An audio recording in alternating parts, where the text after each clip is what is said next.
বিসমিল্লাহির রহমানির রহিম। প্রিয় শিক্ষার্থীবৃন্দ, আসসালামু আলাইকুম ওয়া রাহমাতুল্লাহি ওয়া বারাকাতুহু।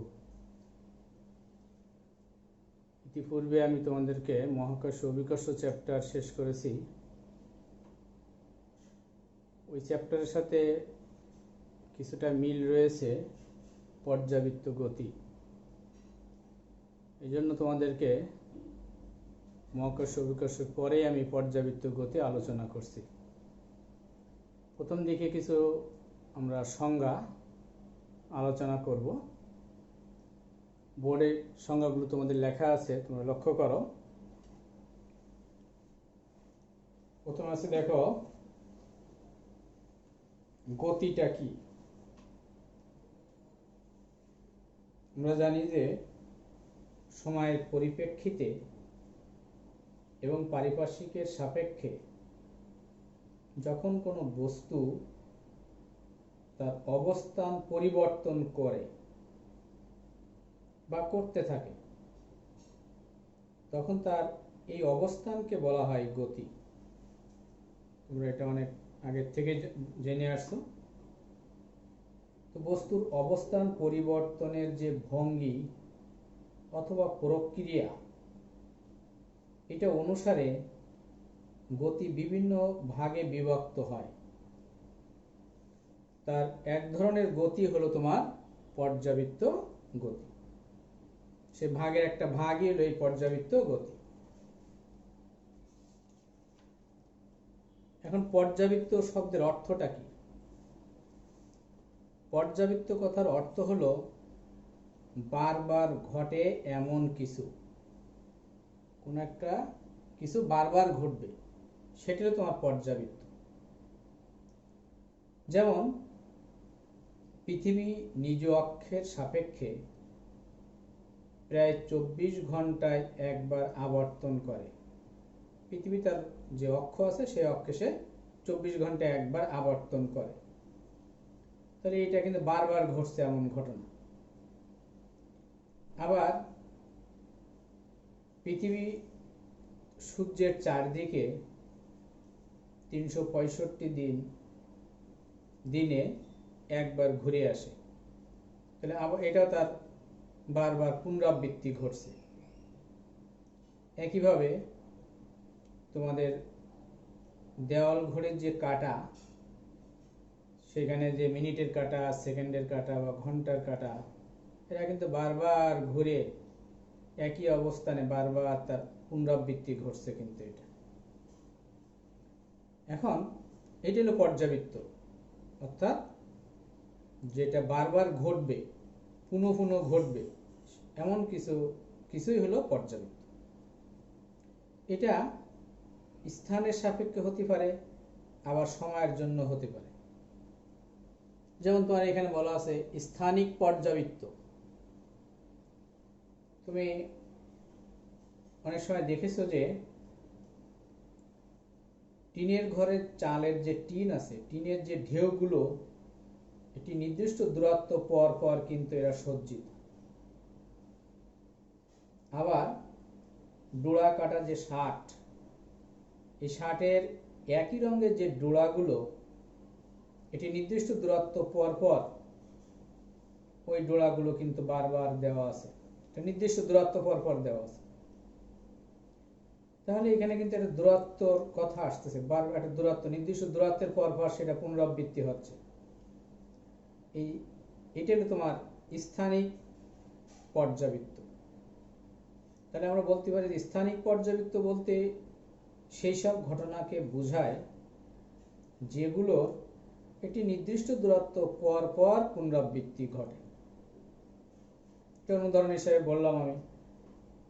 এছাড়াও ক্রিস্টাল পদার্থের পরমাণুগুলো একটি নিয়মিত সজ্জায় কিন্তু সজ্জিত থাকে। পরমাণুগুলোর অবস্থানের পুনরাবৃত্তি এক্ষেত্রে স্থানে সংগঠিত হয়। এই জন্য এটাও কিন্তু একটা স্থানিক পর্যাবৃত্ত। তারপর তোমরা তরঙ্গ দৈর্ঘ্য দেখেছো। তরঙ্গ দৈর্ঘ্যর দূরত্বর ব্যবধানে অবস্থিত কণাগুলোর কম্পনের দশা অভিন্ন থাকে। এটাও তোমার একটা কি স্থানিক পর্যাবৃত্ত। কালিক পর্যাবৃত্ত উদাহরণ কিছুক্ষণ আগে বললাম যে পৃথিবী তার নিজ অক্ষে 24 ঘন্টায় একবার আবর্তন করে। পৃথিবী সূর্যকে কেন্দ্র করে সূর্যের চারদিকে সে 365 দিনে একবার আবর্তন করে। এখানে কিন্তু সময়ের ব্যাপার, 24 ঘন্টা 365 দিন। এটা তোমার কালিক পর্যাবৃত্ত বা পর্যায়ক্রম। তাহলে এর সঙ্গে আমরা এরকম বলতে পারি, কালিক পর্যাবৃত্ত বা পর্যায়ক্রম বলতে সেই সব ঘটনাকে বোঝায় যেগুলো নিয়মিতভাবে একটি নির্দিষ্ট সময় পর পর বারবার ফিরে আসে। সেটাকে বলা হবে কি কালিক পর্যাবৃত্ত বা পর্যায়ক্রম। এরপর আসি আমরা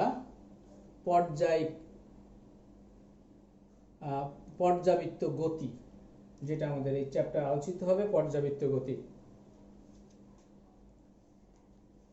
পিরিয়ডিক মোশন। এটা এমন যে কোনো গতিশীল একটা বস্তু নির্দিষ্ট সময় পর পর তার গতিপথের কোনো নির্দিষ্ট বিন্দুকে একই দিক থেকে বারবার অতিক্রম করবে। যেমন তোমাদের এই ঘড়ির কাঁটার গতি, সেটা কিন্তু একই দিকে বারবার অতিক্রম করছে। নির্দিষ্ট সময় পর পর তার গতিপথে নির্দিষ্ট একটা বিন্দুকে বারবার অতিক্রম করে যাচ্ছে। যেমন মনে করো ঘড়ির যেখানে 12 লেখা আছে, সেকেন্ডের কাঁটা তোমার হাতের ডান দিকে ঘুরতে ঘুরতে আবার 12 এখানে আসতেছে, তাই তো? মিনিটের কাঁটা 12 এখানে আসছে। এইভাবে ঘড়ির কাঁটার গতি, সূর্যের চারদিকে পৃথিবীর গতি, এগুলো সব পর্যাবৃত্ত গতি। এখন সে ওই যে মিনিটের কাঁটা বলো বা সেকেন্ডের কাঁটা বলো অথবা পৃথিবীর গতি বলো, এরা যে একটা নির্দিষ্ট বিন্দুকে বারবার অতিক্রম করছে, সে বিন্দু অতিক্রম করতে যে সময় লাগে এই সময়টাই হলো তার পর্যায়কাল।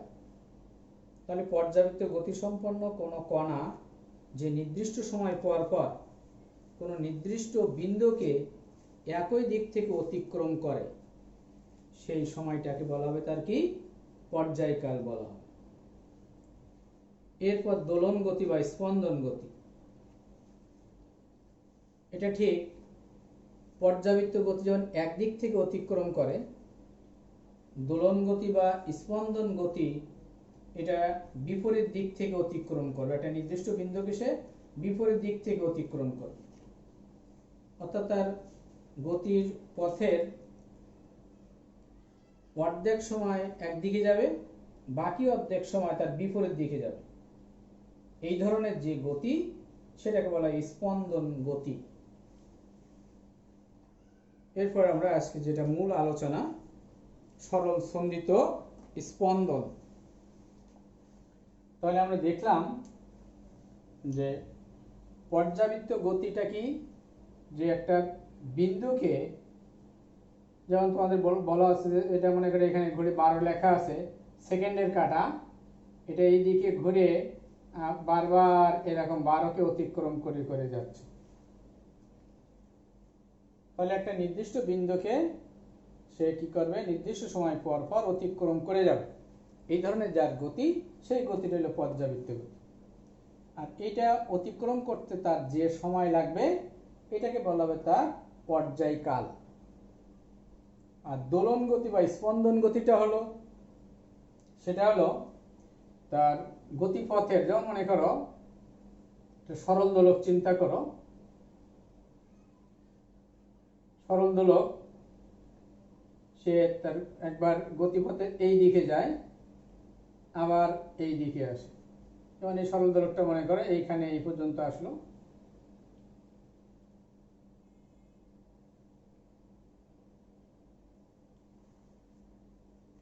এই বিন্দুকে সে যখন এই দিক থেকে এই দিকে আসবে, এই বিন্দুটাকে সে এই দিক থেকে অতিক্রম করছে, আবার এখান থেকে যখন ওই দিকে যাবে তখন ওই বিন্দুটাকে সে বিপরীত দিক থেকে অতিক্রম করবে। তাহলে তার গতিপথের এইখান থেকে এই মানে তার পর্যায়কালের টোটাল যে পর্যায়কাল তার অর্ধেক সময় একদিকে যাবে আর বাকি অর্ধেক সময় যাবে আর একদিকে। এই ধরনের যাদের গতি তাদেরকে বলা হবে দোলন গতি।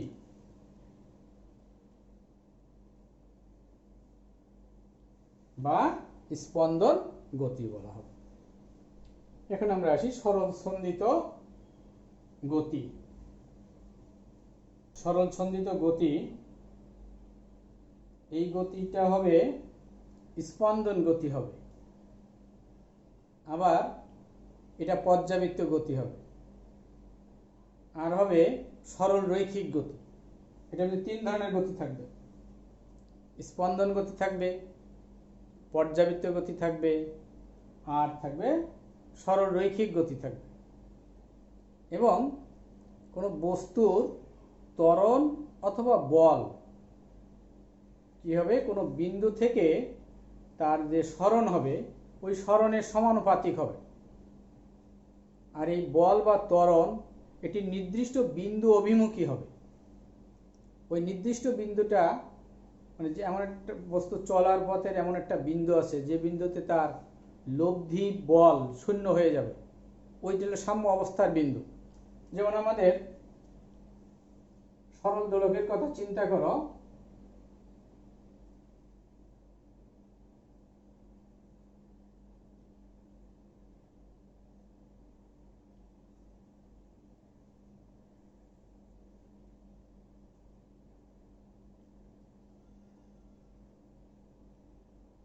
এটা একবার এই দিকে গতিশীল হয় আবার এই দিকে আসে। সাম্য অবস্থার বিন্দু হলো এটা, এখানে সাম্য অবস্থায় ছিল, এখান থেকে সে একবার কম বিস্তারে দুলতে দেওয়া হয়, একবার ডাইনে এবং বামে খুব ক্ষুদ্র বিস্তারে দুলতে হবে। ক্ষুদ্র বিস্তারে দৌড়লেই তার গতিটা সরল রৈখিক হবে। তাহলে এই সংজ্ঞায় বলছে যেটা এমন এক ধরনের গতি, সরল ছন্দিত গতিটা এমন গতি যেটা হবে পর্যাবৃত্ত গতি, যেটা হবে তোমার রৈখিক গতি, যেটা হবে তোমার স্পন্দন গতি হবে। আর ওই বস্তুর গতির বৈশিষ্ট্যের ভিতরে আরও থাকবে কি, তার উপর প্রযুক্ত বল অথবা ত্বরণ সাম্য অবস্থা থেকে সরণের সমানুপাতিক হবে এবং বিপরীতমুখী হবে। যেমন মনে করো এই দিকে যদি বস্তুর উপর এই দিকে যদি সরণ ঘটে তাহলে বল ক্রিয়া করবে তার বিপরীত দিকে। তার মানে এখানে বল অথবা ত্বরণ ইজ প্রপোর্শনাল টু মাইনাস সরণ হবে এই গতিতে, এই গতির সঙ্গে। এই ধরনের যাদের গতি থাকবে সেই গতিটা হলো সরল ছন্দিত গতি বলা হবে। এখন মনে করো কোনো বস্তুর এম ভরে একটা বস্তু এই সরল ছন্দিত গতিতে আবর্তনরত বা চলছে, বস্তুর ভর হলো এম এবং তার উপর যে বল ক্রিয়া করছে সে বল হলো মনে করো এফ, সরণ হয়েছে মনে করো এফ। তাহলে তার সংজ্ঞা অনুসারে F is proportional to minus X, তাহলে F equal to minus K X. এই কেটা এখানে সমানুপাতিক ধ্রুবক, এটাকে বলা হয় বল ধ্রুবক বলা হয়, ফোর্স কনস্ট্যান্ট রিলেটেড। এখন সাম্য অবস্থান থেকে যে কোনো দিকে এইদিকে অথবা এদিকে তার সরণ ঘটেছিল এক্স, এই সরণটা মনে করো টি সময়ে ঘটেছে, টি সময়ে তার সরণ হলো এক্স, তাহলে টি সময় পর তার বেগ ভি ইকুয়াল টু হবে সরণের পরিবর্তনের হার ডিএক্স বাই ডিটি, এবং সেই টি সময় পর তার যে ত্বরণ হবে বেগের পরিবর্তনের হার হলো ত্বরণ ডিভি বাই ডিটি। ওই ভি এর মানটি যেখানে বসানো হয় ডিডিটি, ভি এর মান হলো তাহলে এখন হচ্ছে আমার D square X divided by D T square, ত্বরণ পেলাম। এটা নিউটনের গতির দ্বিতীয় সূত্র থেকে আমরা জানি যে F equal two M A, এটা মনে করো তোমার 2 নং সমীকরণ। 1 আর 2 যদি কম্পেয়ার করি তাহলে M A equal to minus K X, K ধ্রুবক, বস্তুর ভরও ধ্রুবক, ধ্রুবকগুলো এক পাশে নিয়ে যাচ্ছি। তাহলে এখান থেকে লেখা যায় A equal to minus K by M into X. এই যে ত্বরণের মান পেয়েছি D square X by DT square. এর মানটা যেখানে বসানো হয়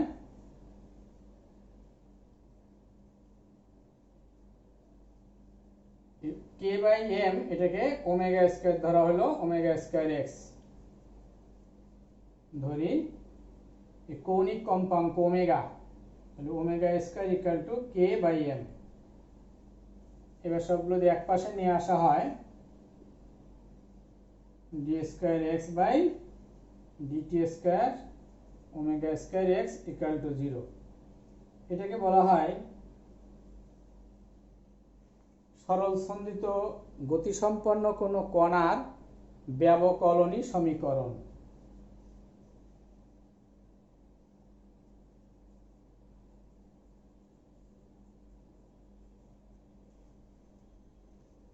কেন ব্যবকলনী সমীকরণ বলতেছো, ডিফারেনশিয়াল ইকুয়েশন কেন বলছো? ডিফারেনশিয়াল ইকুয়েশনের বৈশিষ্ট্য আছে যে এখানে যে তোমার অধীন চলক আর স্বাধীন চলক এদের একাধিকবার ডিফারেন্সিয়েশন থাকবে, অন্তরীকরণযোগ্য হবে তারা। তাহলে এখানে ডি ডিটি এই রাশি আছে, এই কারণে এই সমীকরণটাকে বলা হচ্ছে ব্যবকলনী সমীকরণ। কার ব্যবকলনী সমীকরণ? সরল সন্ধিত গতিসম্পন্ন কোনো কণার ব্যবকলনী সমীকরণ। এই যে D square X by DT square, এইটার কিন্তু তোমার ত্বরণের মান। ওমেগা, ওমেগা হলো কৌণিক কম্পাঙ্ক, আর এক্স সাম্য অবস্থান থেকে টি সময় পর সরণ।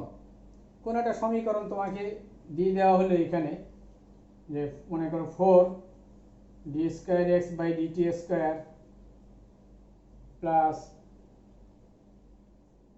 16 এক্স ইকুয়াল টু 0। এখান থেকে মনে করো তোমাকে বলা হলো কৌণিক কম্পাঙ্ক নির্ণয় করো। এখানে এটা সব কিন্তু 1 আছে, তাহলে 4 দিয়ে ভাগ করে দিতে হবে। 4 দিয়ে ভাগ করলে এখানে হচ্ছে 4, তাহলে ওমেগা স্কয়ারের মান হলো 4, ওমেগা ইকুয়াল টু হলো 2, তাহলে কৌণিক কম্পাঙ্ক হলো 2। আর ওমেগা ইকুয়াল টু তুমি জানো 2 পাই ডিভাইডেড বাই টি, তাহলে এখানে তার পর্যায়কালও বের করতে পারো, আবার কম্পাঙ্ক বের করতে পারো 2 পাই এফ। ওমেগা জানা তাহলে কম্পাঙ্ক বের করা যায়, পর্যায়কাল বের করা যায়, এগুলো রাশি এমসিকিউতে তোমার আসতে পারে। তাহলে সরল সন্ধিত গতিসম্পন্ন কোনো কণার ব্যবকলনী সমীকরণটা কি?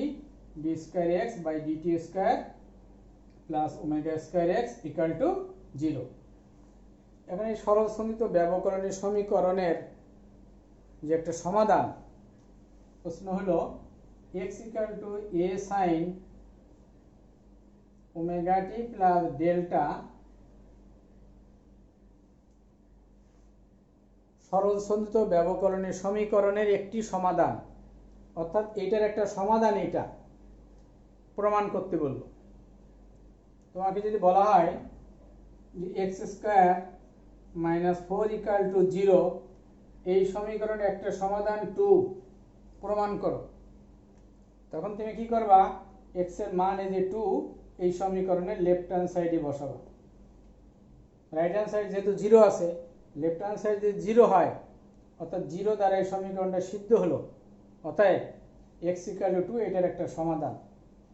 এখন তোমাকে বলেছে যে সরল সন্ধিত ব্যবকলনী যে সমীকরণ, এটা হলো ব্যবকলনী সমীকরণ, তার একটা সমাধান হবে এটা এক্স ইকুয়াল টু এ sine omega T plus delta. এটা প্রমাণ করতে হবে। এটা এই এক্স এর এই মানটা, অর্থাৎ আমরা এখানে লেফট হ্যান্ড সাইডে মানটা বসাবো, বসালে যদি কাটাকাটি করে 0 হয়, তাহলে এক্স এর এই মান দ্বারা সমীকরণটি সিদ্ধ হচ্ছে, অতএব এই সমীকরণটার সমাধান হবে এটা। এখানে দেখো এক্স টি এর সাপেক্ষে এই সমীকরণটা 2 বার ডিফারেন্সিয়েশন করা আছে, D square X by DT square, T এর সাপেক্ষে 2 বার ডিফারেন্সিয়েশন। তাহলে আমরা এটাকে প্রথমে টি এর সাপেক্ষে একবার ডিফারেন্সিয়েশন করি। এ ধ্রুবক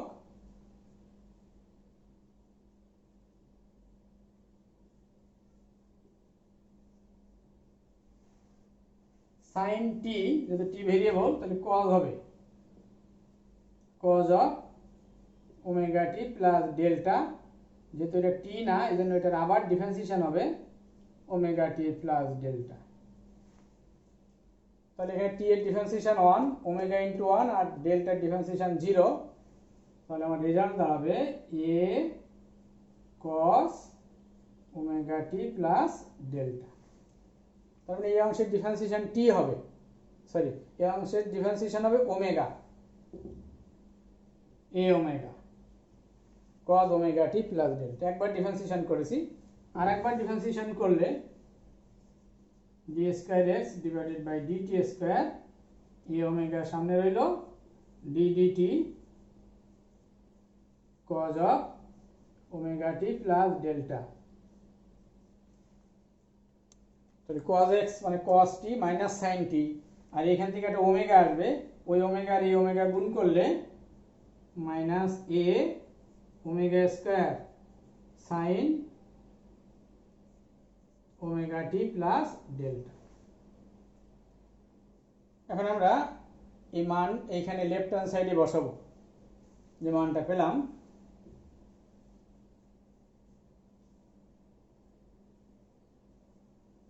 লেফট হ্যান্ড সাইডে যদি লেখা হয়,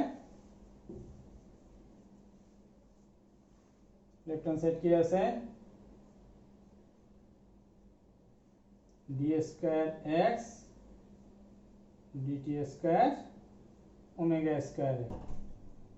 তাহলে D square X divided by DT square plus omega square X, left hand side লিখছি, এখানে মানটা বসাবো, এটার মান আমরা বের করে নিয়েছি, minus A omega square sin omega T plus delta, minus A omega square sin omega T plus delta plus omega square X, X এর মান হলো এটা, তাহলে ওইটা আবার হবে plus A omega square sin omega T plus delta. তাহলে এখন এটা কাটাকাটি গেলে কত হয়ে গেল, সমান সমান 0 হলো, equal to right hand side. তাহলে x equal to a sin omega T plus delta দ্বারা এই সমীকরণটা সিদ্ধ হচ্ছে। অতএব সরল সন্ধিত ব্যবকলনী, সরল সন্ধিত গতিসম্পন্ন কণার ব্যবকলনী যে সমীকরণ, তার একটা সমাধান হলো x equal to a sin omega T plus delta, এটা তার একটা সমাধান। এখন আসি আমরা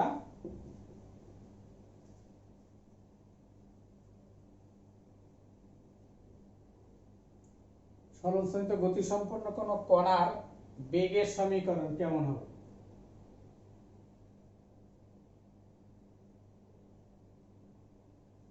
বেগ আমরা ইতিপূর্বেই সরণ জেনেছি, x equal to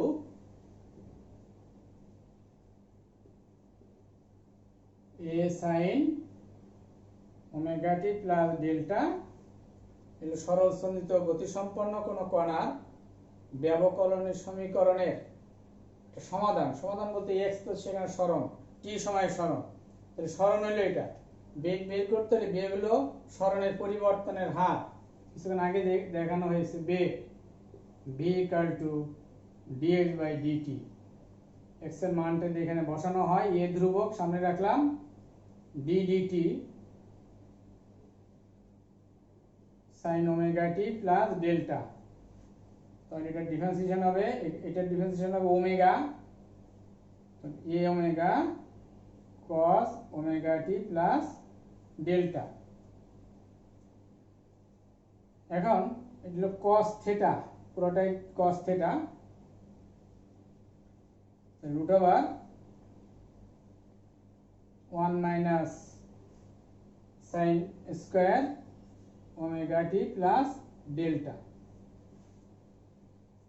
x equal to a sin omega T plus delta, তাহলে sin ওমেগা টি প্লাস ডেল্টার মান হয় x ডিভাইডেড বাই a, এখানে আছে sin স্কয়ার তাহলে sin square omega T plus ডেল্টার মান হবে x square by a square.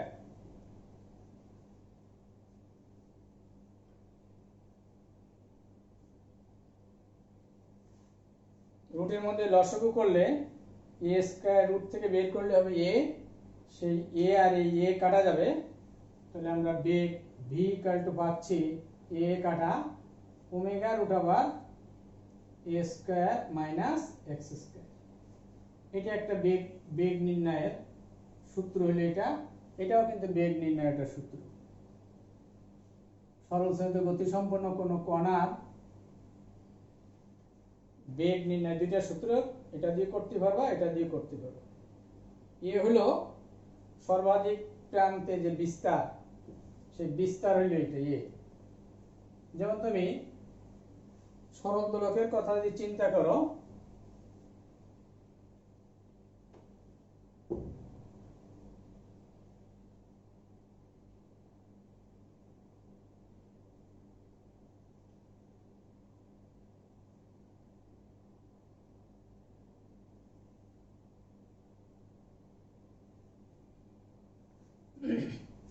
এখান থেকে সরণ শুরু হয়, x এর মান 0, এইদিকে এখানে x প্লাস a, এখানে x মাইনাস a। এখন তাহলে x এর মান যদি 0 বসানো হয় এখানে, তাহলে আমার দাঁড়াচ্ছে b a ওমেগা। x এর মান যদি a বসানো হয়, a বসালে এখানে a স্কয়ার স্কয়ার কাটা, মাইনাস a বসালে a স্কয়ার স্কয়ার কাটা, তাহলে এটা হলো x 0 হলে v এর মান এটা, x যদি প্লাস মাইনাস a হয় তাহলে v এর মান হয় 0, বেগ থাকে না। তাহলে এই বেগটা হলো সর্বনিম্ন বেগ, v মিনিমাম, এটা হলো v ম্যাক্সিমাম। তাহলে সরল সন্নিহিত গতি সম্পন্ন কোনো কণা একেবারে প্রান্তে, সর্বোচ্চ বিস্তারের প্রান্তে ডাইনে এবং বামে তার কোনো বেগ থাকে না, এখানে বেগ শূন্য হয়ে যায়। বেগ থাকলে তো সে আরো উপরের দিকে উঠতো, এই বেগ শূন্য হওয়ার কারণে এখান থেকে আবার সে নিচের দিকে নেমে আসবে। আর নিচের দিকে যখন এই অভিকর্ষ ত্বরণ নিচের দিকে যখন আসবে, তখন আস্তে আস্তে তার বেগ বাড়তে থাকবে। এই যে এইখান থেকে যখন এইদিকে আসবে, বেগ বাড়তে বাড়তে এই সাম্য অবস্থানের যে বিন্দু, এই বিন্দুতে দেখো x 0 বিন্দুতে তার বেগের মান সর্বাধিক হবে। এই সর্বোচ্চ বেগ পাওয়ার কারণে সে উপরের দিকে উঠতে থাকবে, অভিকর্ষ ত্বরণের বিপরীত দিকে উঠতে থাকবে। তখন তার বেগ আবার কমতে থাকবে, কমতে কমতে কমতে কমতে যে বিন্দুতে 0 হয়ে যাবে, অর্থাৎ এই যে সর্বোচ্চ প্রান্তের বিন্দু, এখানে তার বেগ 0 হবে। 0 হলেই এই যে বিন্দুতে 0 হওয়ার কারণে সে আবার নিচের দিকে নেমে যাবে। এবার নিচের দিকে যখন নামবে, তখন কি অভিকর্ষ ত্বরণ ক্রিয়া করবে, ফলে তার আবার এখানে বেগ বাড়বে। এবার অভিকর্ষ ত্বরণের বিপরীত দিকে উঠবে, বেগ আবার কমতে থাকবে। তাহলে সরল চালিত গতি সম্পন্ন কোনো কণার বেগের সূত্র একটা এবং সর্বাধিক বেগ নির্ণয় সূত্র v maximum = a ওমেগা, সর্বাধিক বেগ। এবার আমরা ত্বরণ বের করতে চাই, ত্বরণ a = বেগের পরিবর্তনের হার dv/dt। এই যে v এর মান পেয়েছে, এটা ওই v এর মানটা এখানে বসাই দাও।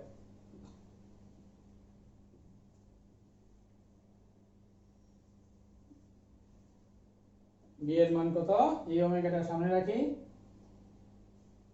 dt cos of omega t plus delta, cos এখানে মাইনাস সাইন হবে, মাইনাস সাইন a, আর এখান থেকে ওমেগা আসবে, ওমেগার সাথে গুণ করলে omega square sine omega t plus delta. আমরা পড়েছি যে x = a sin omega t plus delta. দেখো a sin omega t plus delta, তাহলে এইটা আর এটা মান হলো x, তাহলে মাইনাস ওমেগা স্কয়ার x। ত্বরণ নির্ণয়ের সূত্র হলো এটা, ত্বরণের মান হবে ওমেগা স্কয়ার x, মাইনাস আসছে দিকের কারণে। এখন x এর দুইটা মান, একটা হলো 0 আর একটা প্লাস মাইনাস a। x এর মান যখন 0 হয়, তখন তার ত্বরণ 0 হয়ে যায়। আবার যখন x এর মান প্লাস a অথবা মাইনাস a হয় তখন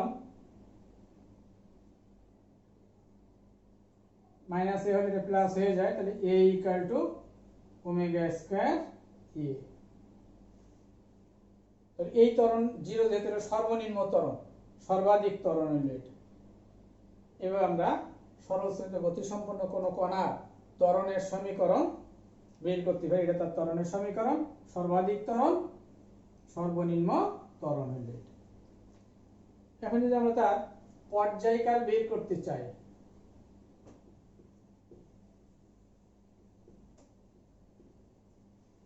আবর্তনকাল বা পর্যায়কাল,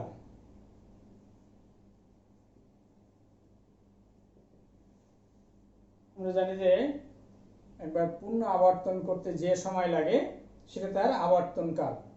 যেমন মনে করে এই প্রান্ত থেকে যাত্রা শুরু করে এই প্রান্তে এসে আবার যদি এখানে আসে তাহলে সেটা তার আবর্তনকাল। এখন আমরা জেনেছি যে টি সময় পর, এই টি সময় পর তার যে সরণ, সাম্য অবস্থান থেকে যে সরণ এক্স, সেটা সূত্র জানি এ sine omega T plus delta. এখন আমরা সময়টাকে বর্ধিত করব, এই সময়টাকে বাড়াই দিব। কতটুকু পরিমাণ বর্ধিত করব আমরা, এই যে ওমেগা ইকুয়াল টু জানি থিটা বাই টি, একবার পূর্ণ আবর্তন করতে হবে তাহলে তো পর্যায়কাল হবে। তাহলে একবার পূর্ণ আবর্তন করলে থিটার মান হবে 2 পাই বাই টি। এখন এই টি ইকুয়াল টু পাচ্ছি 2 পাই বাই ওমেগা। এই যে টি এর মান, টি এর মান আমরা এত পরিমাণে বৃদ্ধি করব, twice pi divided by omega, এই পরিমাণে টি এর মান বাড়াবো। বাড়ালে সরণের মান কেমন হচ্ছে দেখি। তাহলে এ সাইন ওমেগা ইন্টু টি এর মান বাড়াচ্ছি, তাহলে টি এর সাথে যোগ কতটুকু বাড়াচ্ছি, 2 pi by omega plus delta, গুণ করে দাও টি ওমেগা, ওমেগা দিয়ে গুণ করলে ওমেগা ওমেগা কাটা, twice pi plus delta, A sine twice pi omega T plus delta, একটা ব্র্যাকেটে নিয়ে নিলাম। টুয়াইস পাই 360 এর সাথে যোগ করা হচ্ছে, এটা first quadrant, first quadrant all positive, আর 360 90 এর 4 গুণিতক জোড়, তাহলে আমরা পাচ্ছি x equal to a sin omega T plus delta.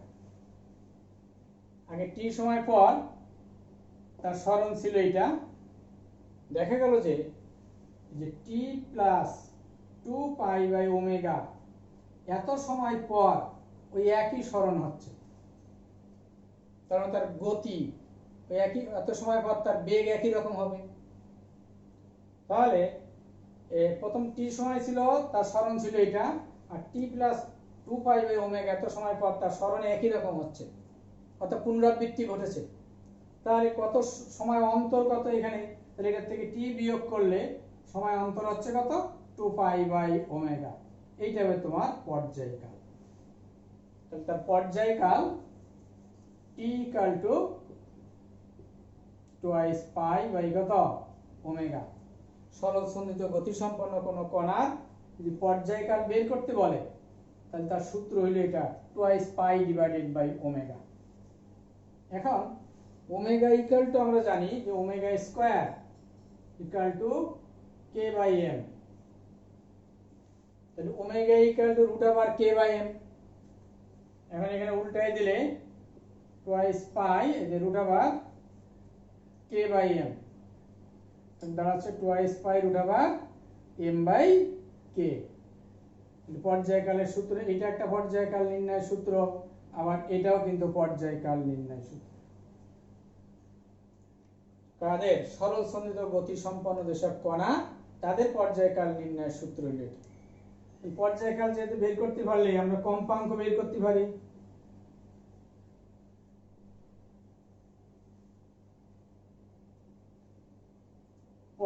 পর্যায়কাল কম্পাঙ্কটা কি, যে একক সময়ে যতটা সে পূর্ণ কতবার আবর্তন করবে। এখন এই টি সময়ে কয়বার আবর্তন করেছে, একবার, তাহলে একবার টি সময় আবর্তন করেছে কতবার, একবার, তাহলে একক সময়ে কত, 1/t, তাহলে তার কম্পাঙ্ক f ইকুয়াল টু কত হবে, 1/t হবে। t এর মান হলো এটা, তাহলে 1/2 পাই, উল্টে যাবে এটা √k/m, এটা তার কম্পাঙ্ক নির্ণয়ের সূত্র। তাহলে আমরা আজকে যে প্রশ্নগুলো পড়লাম সবগুলো দেখবো আর কি, এগুলো এই পর্যন্ত, আগামী দিনেই বাকি অংশটা পড়াই দিব। ভালো থাকো সবাই, দোয়া লিখো আমার জন্য। আসসালামু আলাইকুম ওয়া রাহমাতুল্লাহি ওয়া বারাকাতুহু।